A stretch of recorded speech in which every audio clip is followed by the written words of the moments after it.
Good morning. Few character qualities are more Christ-like than unassuming greatness. This is especially true when the one modeling that trait is extraordinarily gifted and magnificently competent and eminently successful, but at the same time remarkably unassuming and unpretentious. It was back in 1971 that the Lord called me and our family out to Southern California to begin a ministry serving Him at a local church in that vast megalopolis. I didn't realize at the time, but our arrival occurred right when one of those unassuming great men had reached the zenith of his career. And he was in the middle of his most successful time as the head basketball coach at UCLA.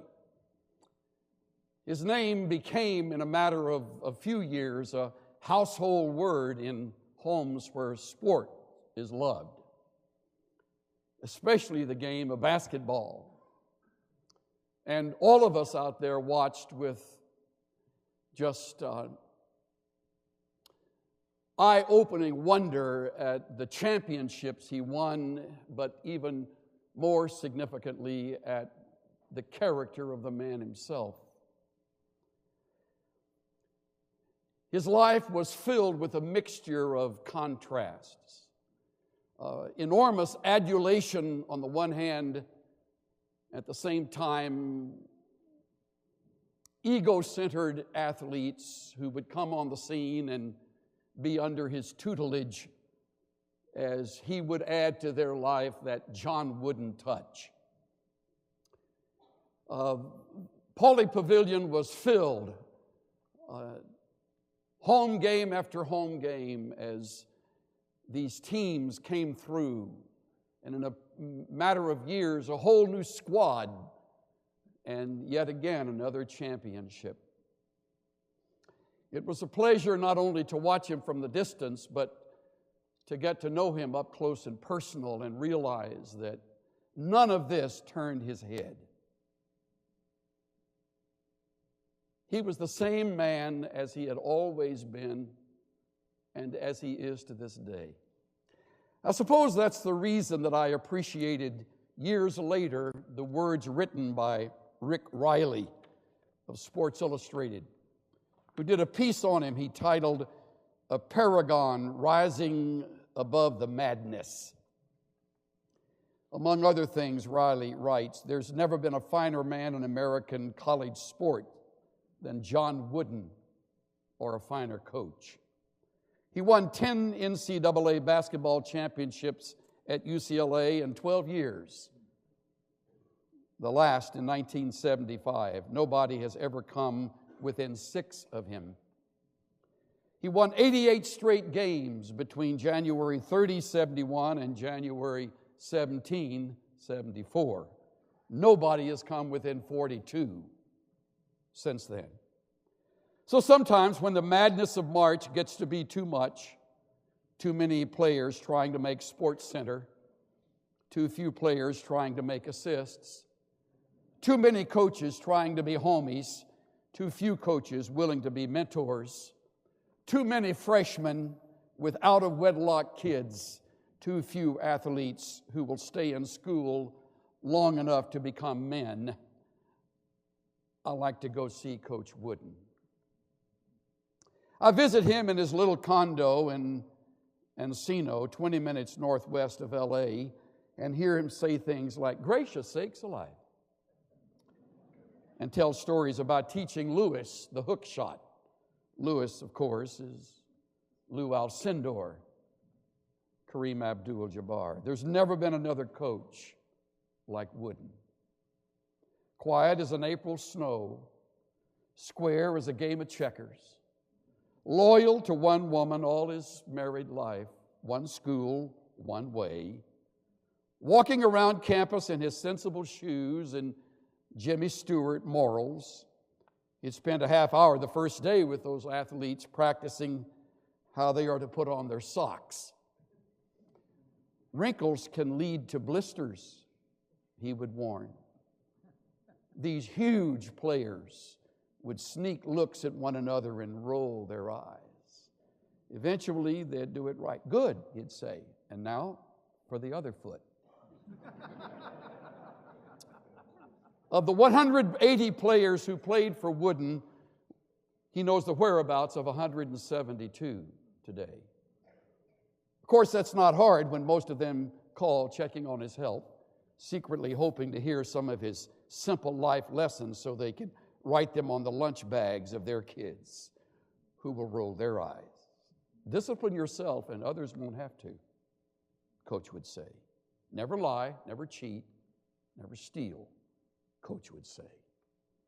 Earn the right to be confident, Coach would say. You played for him, you play by his rules. Never score without acknowledging a teammate. One word of profanity, you're done for the day. Treat your opponent with respect. He believed in hopelessly out-of-date stuff that never did anything but win 10 championships. No dribbling behind the back or through the legs. There's no need, he'd say. No UCLA basketball number was retired under his watch. Well, what about the other fellows who wore that number? Didn't they contribute to the team then? He'd say, no long hair, no facial hair. It takes too long to dry. You could catch cold. Especially when you leave the gym, Coach would say. That one drove his players bonkers. One day, All-American center Bill Walton showed up with a full beard. It's my right, he insisted. Wouldn't ask if he believed that strongly. Walton said, yes, I do. Well, that's good, Bill. Coach responded, I admire people who have strong beliefs and stick by them. I really do. We're going to miss you.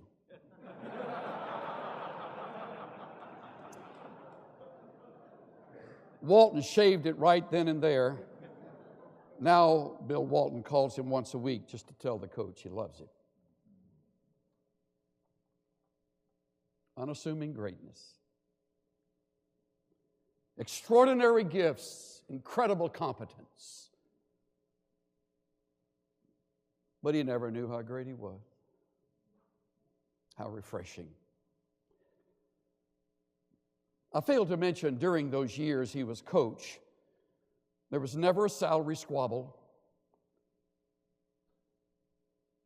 There was no DWI scandal. No sad story of coach abusing a player. Not one skeleton rattling in the closet about a sexual affair with some other woman. Ever. Just unassuming greatness. The best example of all, of course, is Jesus, our Savior. But the 12 disciples seemed like they spent those 3.5 years overlooking that. They were so busy positioning themselves for a place of significance. Mark records a couple of those moments in the life of Jesus with his disciples. The first is in Mark chapter 9 at verse 33, where they have finished a long walk and have come to the town of Capernaum, near the northern shore of the Sea of Galilee.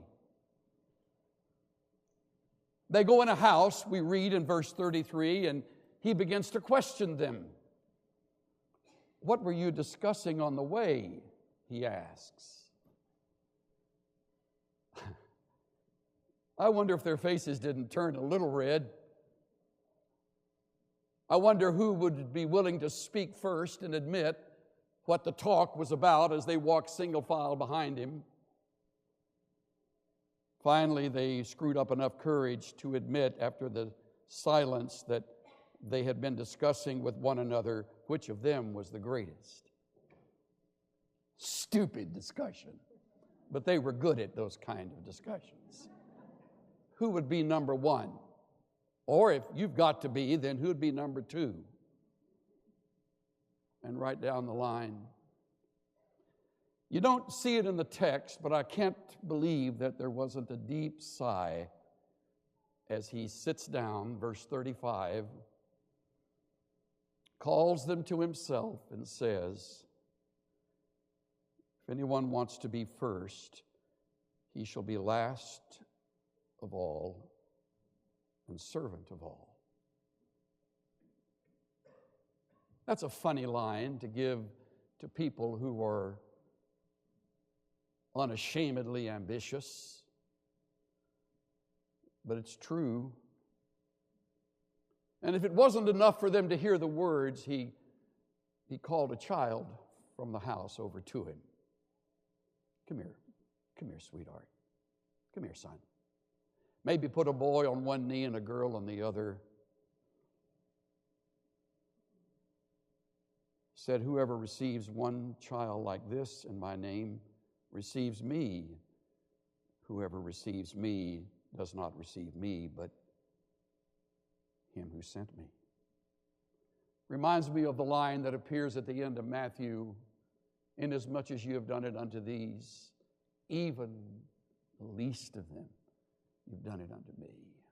I love that.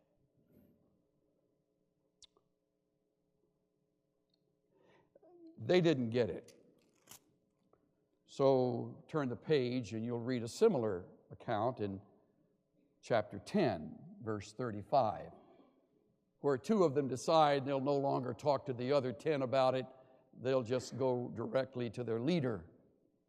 And it's James and John. James and John. Two of the top three of his most intimate. These sons of Zebedee came up to him, chapter 10, verse 35, and they said, Teacher, we want you to do for us whatever we ask of you. Sounds like something you'd ask one of these profs, doesn't it? Promise you'll do for me whatever I ask you to do.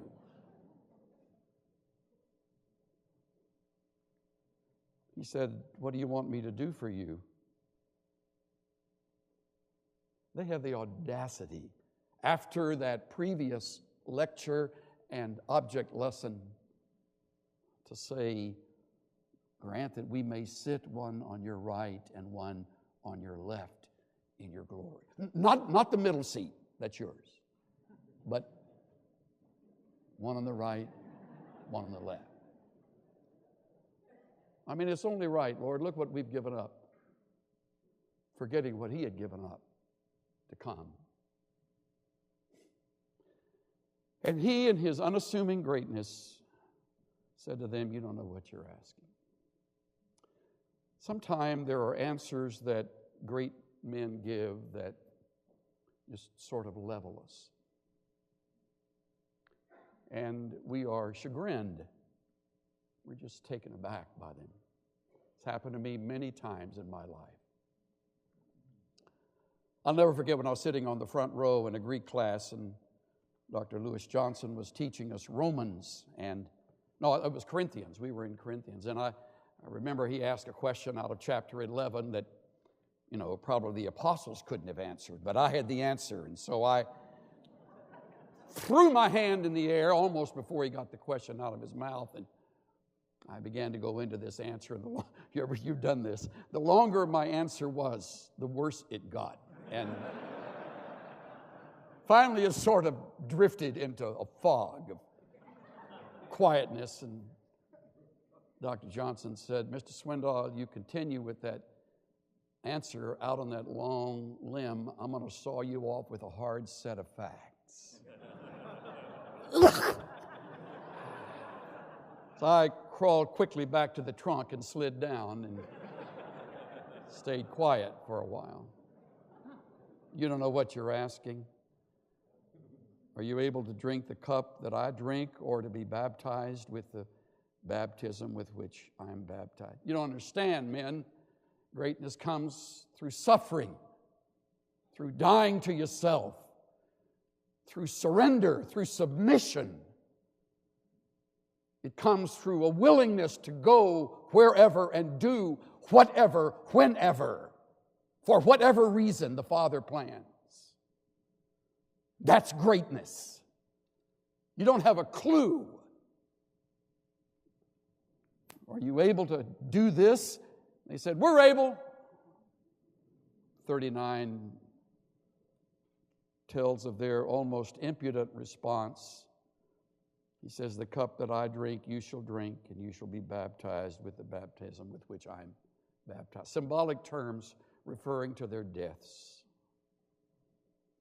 And what deaths they had. One was exiled as an old man. One was martyred in 44 by Herod. You don't have any idea what the future holds. But to sit on my right or on my left is not mine to give. It is for those to whom it has been prepared. Don't ever forget that. Greatness doesn't come necessarily to the brightest and the best, to those with the highest IQ or those most gifted linguistically or most capable on their feet. It's a character quality. And the Father preserves and reserves that particular position for those He chooses.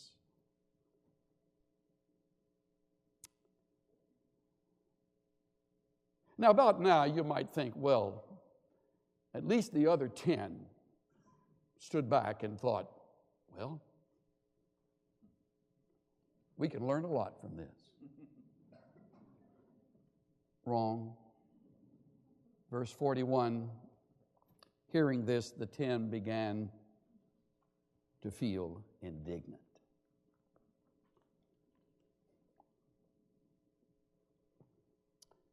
It's a strong word, indignant. They were irritated.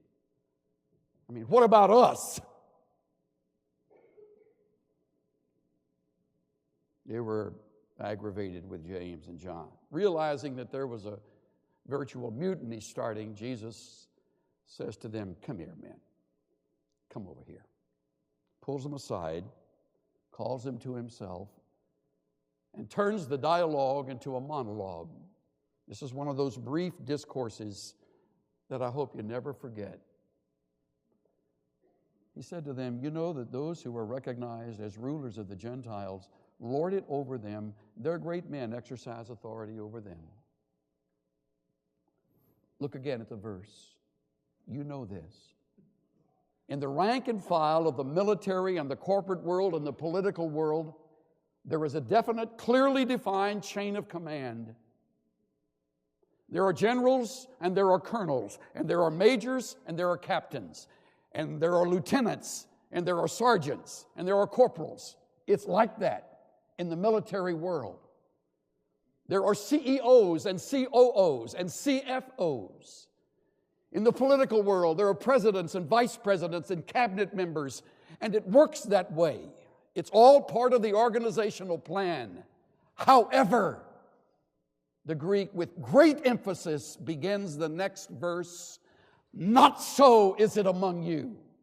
Not so. It doesn't work like that in the family of God.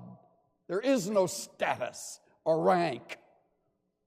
There is no power play for gaining a position. It's like the psalmist writes, don't lift up your horn on high. Don't blow your own horn. Do not speak with insolent pride, for not from the east, nor from the west, nor from the desert comes exaltation. God is the judge. He puts down one and he exalts another, and it is his sovereign right.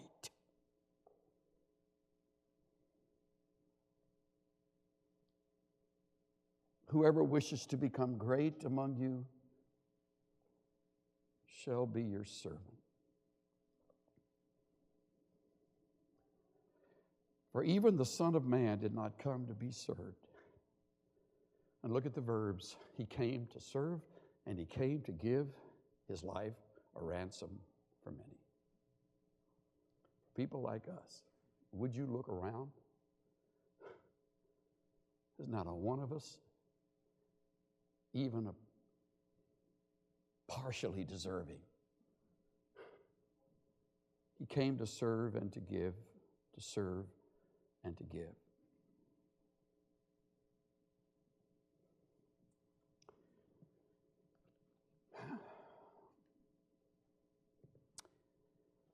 I just finished reading again Leighton Ford's outstanding book, Transforming Leadership. In it, he writes this. Several years ago, I had lunch with Richard Dortch, who had just been chosen to become the executive vice president of the PTL Club, a multi-million-dollar religious televangelism network. Dortch had headed his denomination's work in Illinois, had an outstanding track record. I was frankly very impressed with what he had to say and with his seeming sincerity and competence. He planned to recruit a strong finance director and several MBAs to establish some fiscal sanity, as he put it. It's going to be like turning the Queen Mary around with a teaspoon, he said. Won't be easy, but I plan to do it. I wished him well and then watched from a distance. Eventually, Jim Baker, the head of PTL, resigned in disgrace over a sexual liaison and its cover-up. Both he and Dortch were convicted for the misuse of funds. How, I wondered? How could a man with such seemingly good intentions go so wrong?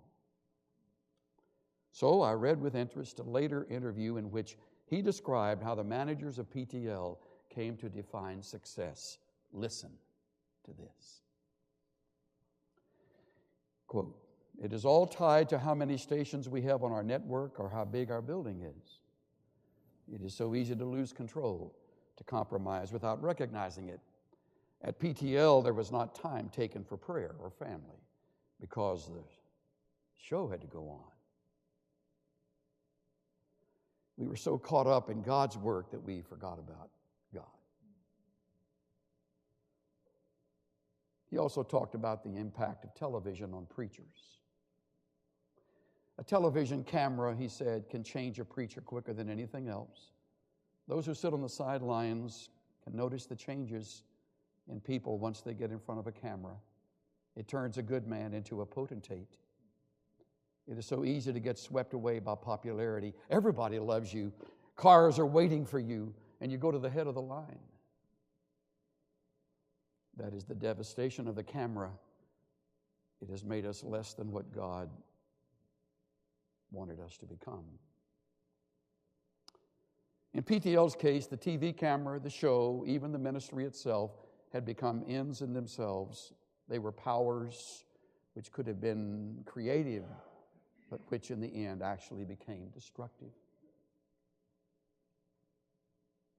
Ford concludes, "For those of us not in the public eye, it's easy to point the finger at the Jim Joneses and the Jim Bakers, but power can be just as seductive to a teacher in a classroom.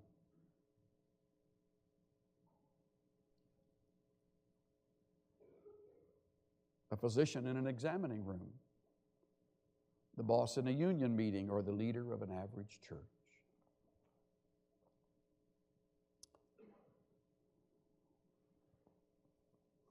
We live in a dog-eat-dog world, and it quickly and easily invades the ranks of the religious. So today I come with great hope for you who are looking at this school with your future in mind. But I come today with a word of warning to all of us. Be careful.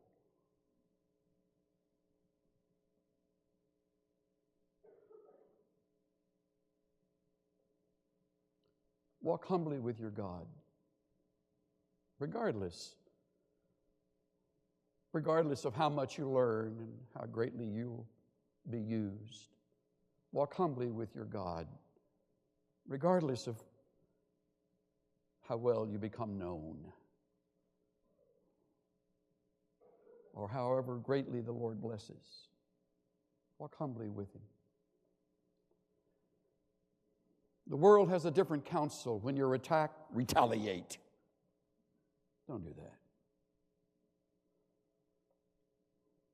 When you're criticized, defend. Don't do that. When you're skilled and gifted, claw and climb your way to the top. Don't do that. Don't do that. You don't need an agent. God will find you. David wasn't busy about making himself known when that giant roamed the slopes of the valley of Elah. God found him.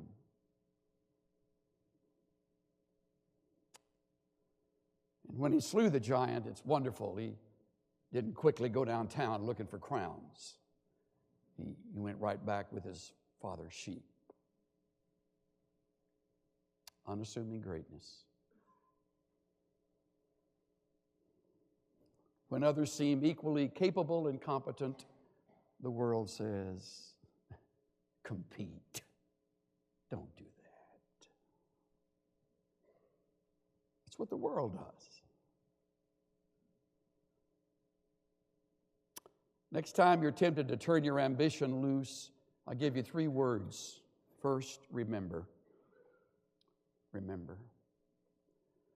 Remember the lifestyle of the people of the kingdom. Remember Jesus' words, it is not so among us. Second, release. Release the controls to God. Release the importance of your reputation. It was Wooden who said this, be more concerned with your character than with your reputation. Your character is what you really are, while your reputation is merely what others think you are. Most folks will think you're better than you are. Do your best to correct them. The closer they get to you, the more they'll realize you're not that great. A few people are, the Woodens, the Tom Landrys, many of these who teach you, but they would never be the ones to say so. So release that. Third, return. Return to the priorities of Jesus to serve and to give. Back when I had the privilege of sitting in the president's office of this great school, one of the high marks was a time I would take to do exit interviews with graduates. It was always refreshing to be with them and to see the product of our teaching and our mentoring and time with them. One particular year was especially meaningful to me because our youngest son came on campus to visit with us. We hadn't seen him for months. He lived in Nashville. Some distance had come between him and me through mistakes I had made, and we were in the process of rebuilding our lives. So it was especially good to have him with me and with us. And he didn't know I was doing exit interviews, and he just kind of followed me around from one thing to another. So when it came time for the interview, it was great for me to sit back, and he was right in the middle. It was terrific. Here were all these hotshot graduates from Dallas Seminary, 8 or 10 of them, and here he was in the middle firing questions. It was great. I watched it, and about an hour or so after the exit interview ended, I was taking him to the airport to get him on his flight back to Nashville. He was really quiet. I said, well, thanks for coming. He said, I loved it, Dad. Really, the best part wasn't being with you, but was being with those graduates. And I said, they're terrific. He said, let me tell you something, Dad. I've never been around a more humble group of men and women in my life. Isn't that great? I was so proud of you. It was such a joy to hear him say that. Never been around a more humble group of men and women in my life.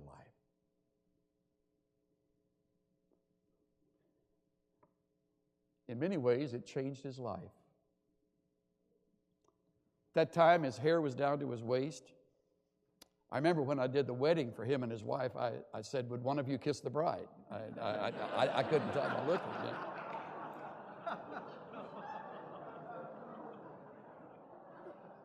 Scout's honor. He went home and he said to Jenny, let's cut this hair off. I mean, not that anybody around here said, your hair's too long. The wonderful thought is that nobody said that. That the students put their arms around him and loved him, and in a matter of really months, we began to see a whole difference. We haven't talked about that visit much, but I look back on it as a turning point. By the way, if you had been one of those in that group, would he have had that same response? I hope so.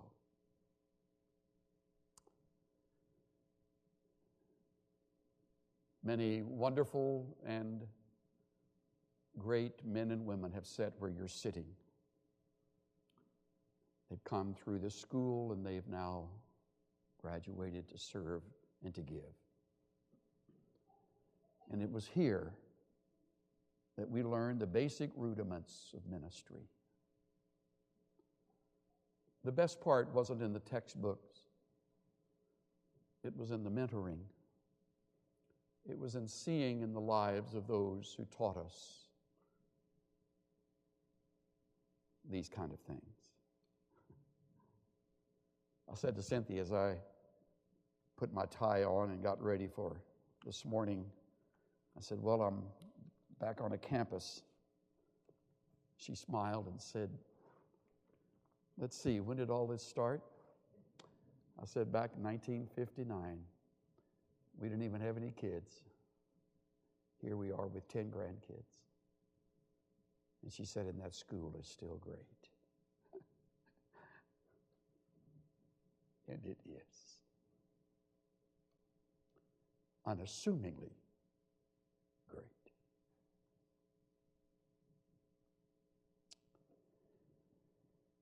Our Father, in our lives, be glorified. When we survey the wondrous cross on which the Prince of Glory died,